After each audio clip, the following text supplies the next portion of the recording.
A person had only daughters. Every time he hoped that now a son would be born, but every time a daughter was born, thus he had 6 daughters, one after the other. His wife was expected to give birth again.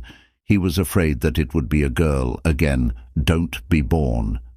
Satan seduced him, so he decided that even if a girl was born, he would divorce his wife.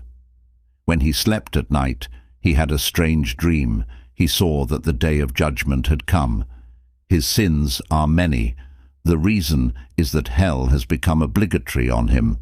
So the angels took hold of him and took him to hell. He went to the first gate and saw one of his daughters standing there, who stopped him from going to hell. The angels took him to another door. There stood his second daughter, who became a cover for him. Now they took him to the third door. There stood the third girl, who became a barrier.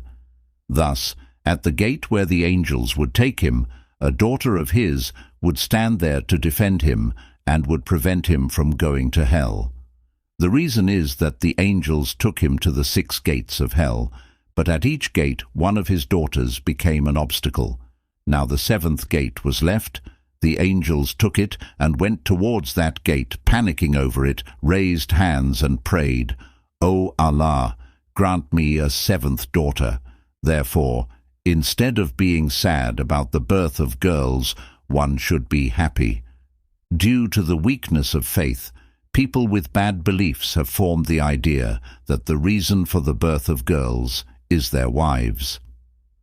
Wondering who would be a barrier for me at this door, he realized that the intention he had made was wrong.